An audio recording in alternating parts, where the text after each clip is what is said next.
Check it out. So show 12. The day is kind of uneventful. You know, we spent most of the morning driving to Troy, Wisconsin. Been there a number of times at that particular venue. You know, various tours with Cypress Hill, Smoking Grooves, possibly Lollapalooza and other things like that. So Bobo and I were familiar with this venue, Mike G as well. I'm sure y'all met Mike G already. Interesting character. But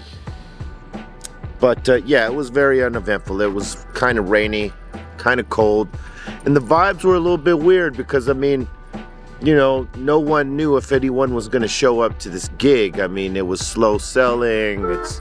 Yeah, I agree. We're here in the Mississippi River. I did not know that. Can you spell Mississippi? MISSISSISSISSPPI. One might ponder, is anyone coming the fuck out? Yes, there was many people that came out. But, you know, when we got here in the first place, we had a pretty good vibe, even though it was kind of slow. We checked into our hotel, Iron Horse Hotel. It's like a motorcycle hotel for motorcycle enthusiasts. Iron Horse, shouts out to Iron Horse. Dope fucking hotel. Reminds me of my old loft in Atlanta.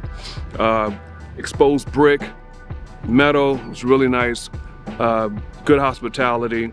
This is where it all started for the folks that ride the hogs, like Sen Dog. He would have loved this place. He would have loved the fact that we were just down the street from the Harley Davidson headquarters, that the raceway was close by, that you know, we were basically at the home of Harleys, you know what I'm saying? And he probably would have pulled Trace off and maybe Aton to go on the little, you know, the Harley tour that one might have down there, you know what I'm saying?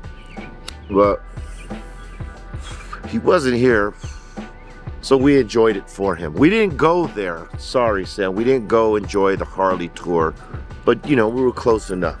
Afterwards, we took it over though. We brought pizza, pizza and salads and shit in the middle of a fucking, I think it was like a drag convention, and we just came in as like, and ate our shit. We were cordial. We put everything in order and left, and the waitress was really cool.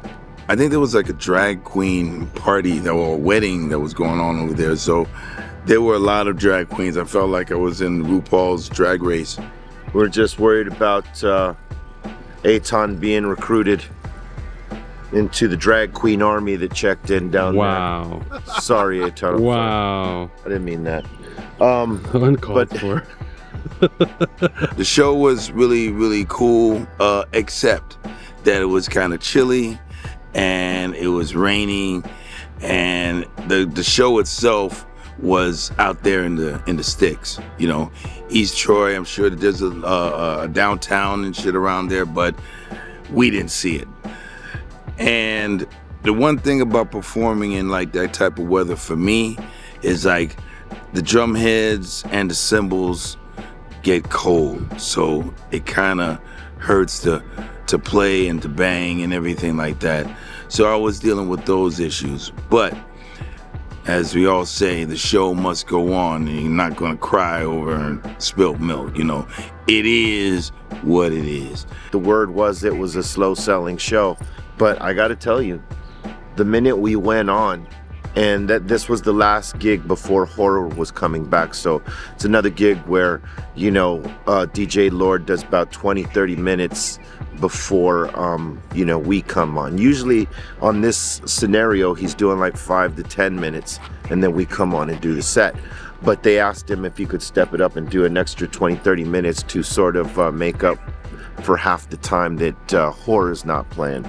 And so you know, he goes up there, he pumps up the crowd, warms it up, and you could sort of tell in Lord's set how it's gonna go. Hello, Wisconsin! Oh shit! My name is DJ Lord from the mighty Cypress Hill. How the fuck y'all doing tonight? As the war machine keeps turning, So when I heard the reactions to some of what Lord was spinning up there, I was like, this just might be a good night. Now, it was slow in terms of like, you know, the numbers that were in there in the beginning. But, you know, as the song and intro, or as the intro started rolling out, then the next song comes out, it starts swelling up even more.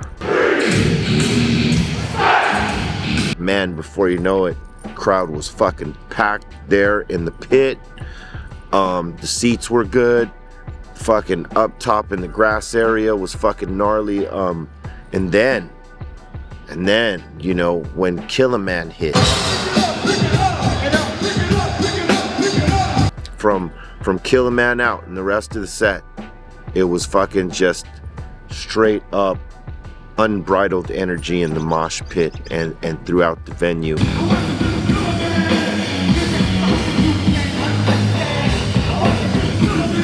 I lost my little piece during the set right here. I was worried that I kicked it out into the crowds, you know what I mean? These are our war beads. We go into the shit with these right here.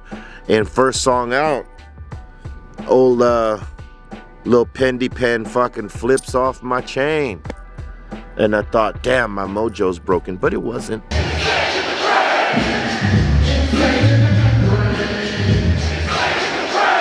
Totally wasn't. And I gotta tell you, there's some weed smokers out there in Wisconsin. Because once I broke out the big old fatty rolled by Aton, which gotta give him another, you know, I gotta give him a 9 for that one. You know what I'm saying? I gave him a 10 previously. He don't deserve 2 in a row, so he got a 9 for that one. But I gotta tell you, it was a great joint, hit perfectly. The smoke was pluming, burning evenly. The weed was enjoyable. Shout out to my mans and them, Trick. I wasn't smoking. The rain didn't stop the people from coming. They came and they showed up heavy. There was a couple of lightning strikes here and there, but that was just letting them know that Be Real has touched down in the building, you know what I'm saying? What can I say? We miss our brother Sen Dog though, I gotta tell you. It's been challenging pulling off these sets without him, because I mean, you know, that it wasn't something that Bobo, Lord, or I expected, or any of us in the crew. We just sort of had to buck up like 1996 through, you know, 2000 something, where we had to, you know, rock it without him. And fortunately, you know, like I work out all the time. I work out on tour, and these shows are a workout, but I work out for the workout, right? And you know, 5 miles each workout on an elliptical or a treadmill or actual running, or 20 minutes of rope jumping, along with all the other rest of the shit I do. My workouts, they go for about an hour and a half, because that's about the length of time that, the most length of time that Cypress Hill will play a show. Fortunately, these shows are only an hour, so you know, I'm more than ready, and I was more than ready to do this. You know, but did we anticipate it happening? No, we did not. But we've been making the best, and I gotta tell you, people have been showing their love to Sen Dog every night with the Howling at the Moon shit. That's like one of the dopest parts of the show. Wisconsin rocks. Sometimes, again, there's people that haven't seen Cypress Hill, and they've not even been to a rap concert. But the thing about Cypress is that no matter what, at the end of the show, either you're gonna love us or you're gonna not exactly hate us, but you're gonna feel something. And by the end of our set, we had people jumping up, doing all kinds of shit, you know, little mini mosh pits and things like that. And that's what, you know, that's what we wanted to see. Show 12 was one of the rockin' ass crowds. I mean, you know, it's hard to compete with what Canada was doing, most especially Montreal and one of the other, I think Toronto. It's hard to top what they did as a fan base reaction to a set. But I gotta tell you, Troy, Wisconsin came with it. Salute to all you fucking weed heads out there that got crazy for the hill, and all you motherfuckers being reintroduced to us and to y'all youngins that are introduced to us for the first time through that shit, salute to coming out and representing Knotfest. And, you know, salute to Slipknot for bringing us out. This has been another Cypress Hill Soldier Stories by Be Real, Dr. Green Thumb. Now get out!